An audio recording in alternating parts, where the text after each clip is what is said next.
If a fire breaks out, you may be tempted to grab the nearest portable fire extinguisher to try and put it out. But before you do, make sure you know the following. Are you certain the fire is not too large to be put out with a portable fire extinguisher?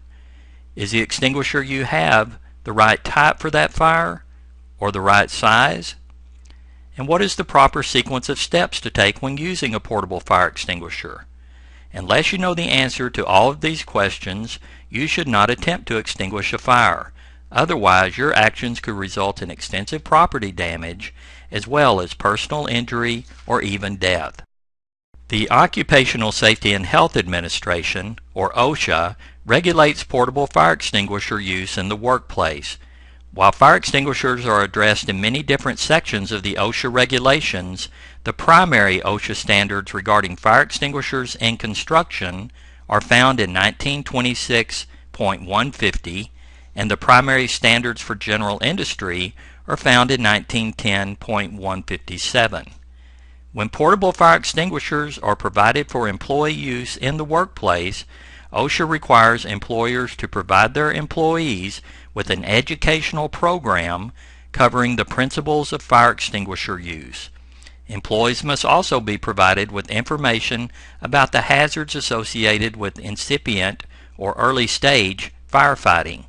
In addition, actual hands-on training in the use of fire extinguishers must be provided to those employees designated to use an extinguisher as part of their job, such as fire brigade members and fire watches. This tutorial covers considerations for selecting the proper fire extinguisher for the type of fire you are facing. It also explains the acronym PASS, which can help you remember the 4 sequential steps to operate a portable extinguisher. And we also discuss some do's and don'ts to remember any time you use a portable fire extinguisher.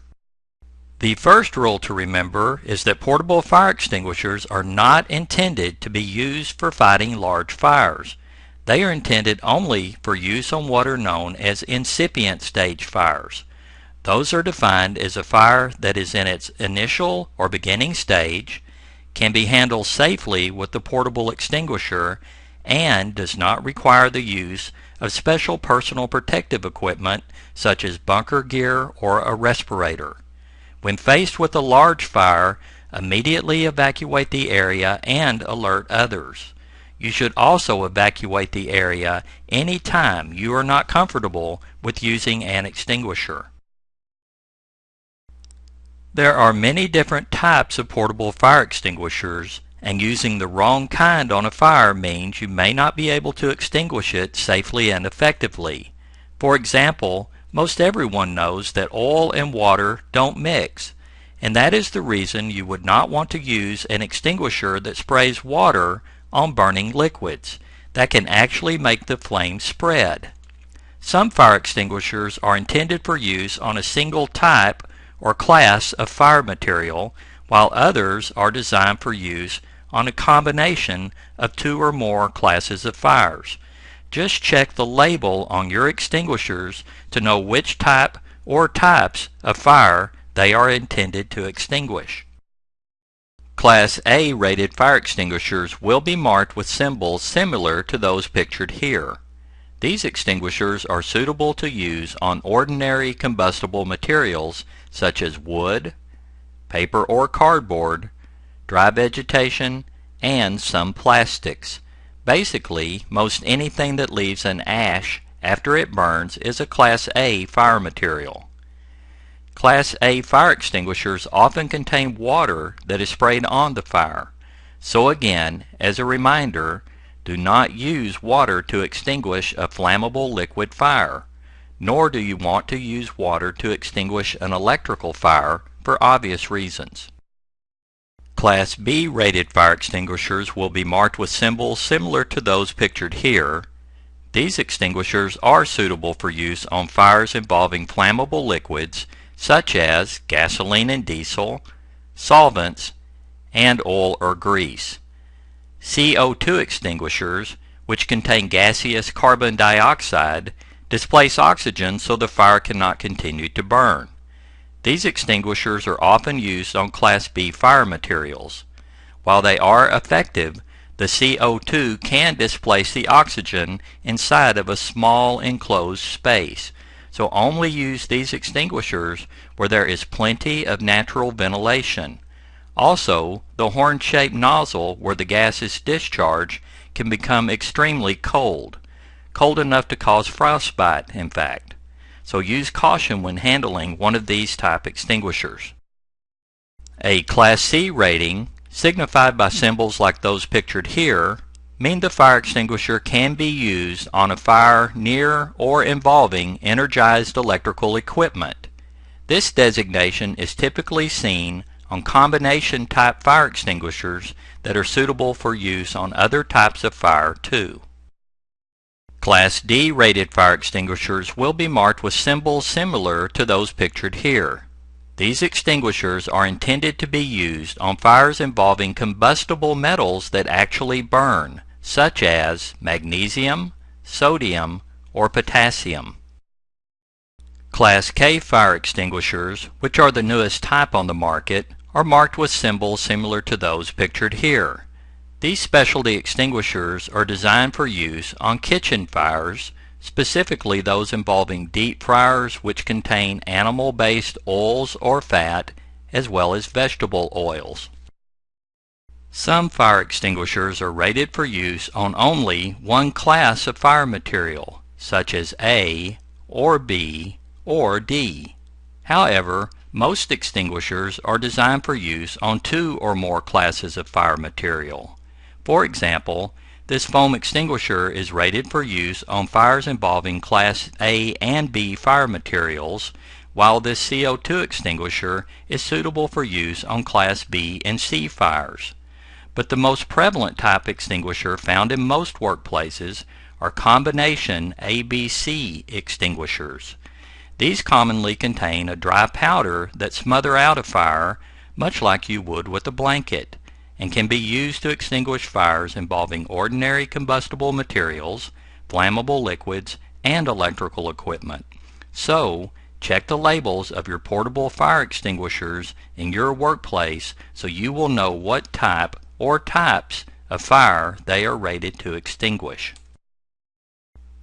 One more thing to consider when you use a portable fire extinguisher is its size. A relatively small portable fire extinguisher, like this dry chemical extinguisher designated as a 5ABC, will only last about 6 to 10 seconds before empty.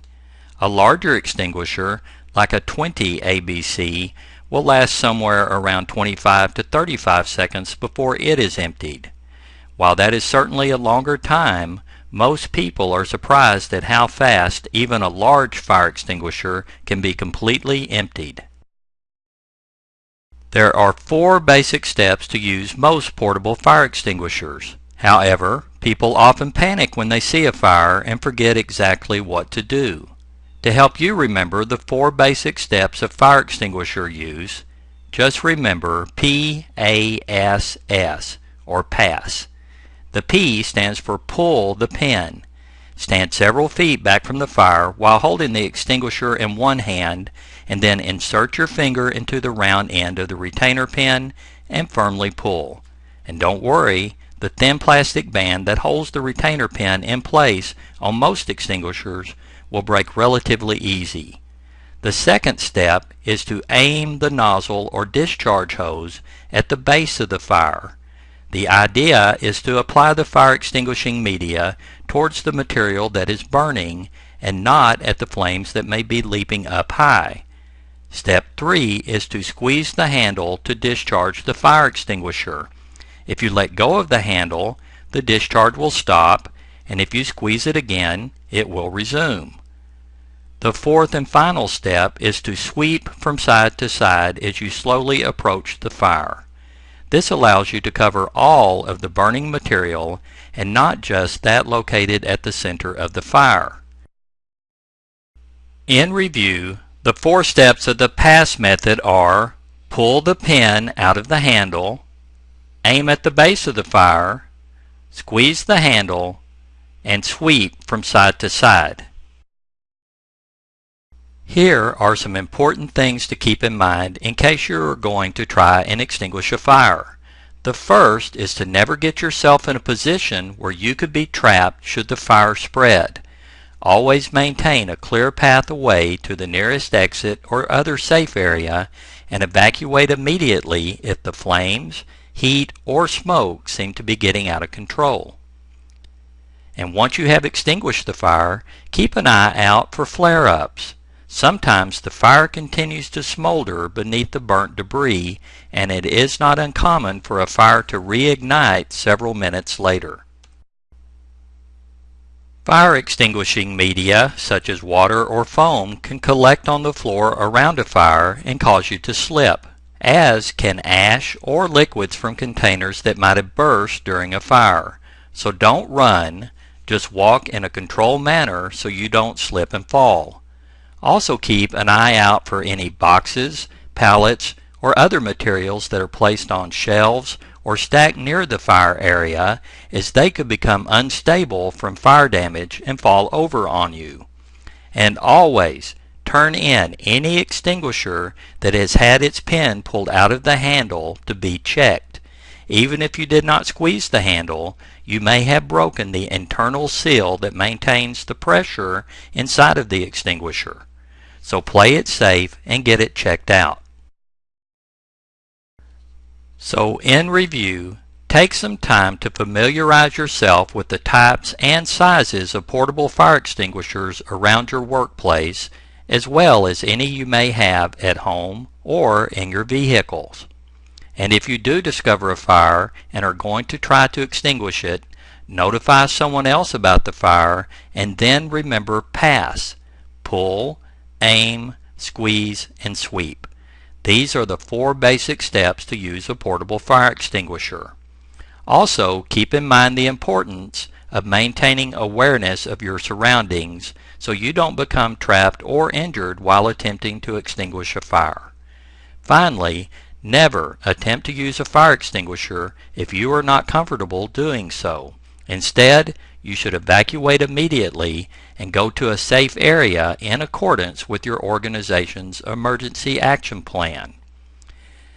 If you have any questions at all about the use of a portable fire extinguisher, please talk to your safety representative or supervisor at work. You can also contact the safety professionals at OSHA Training Services.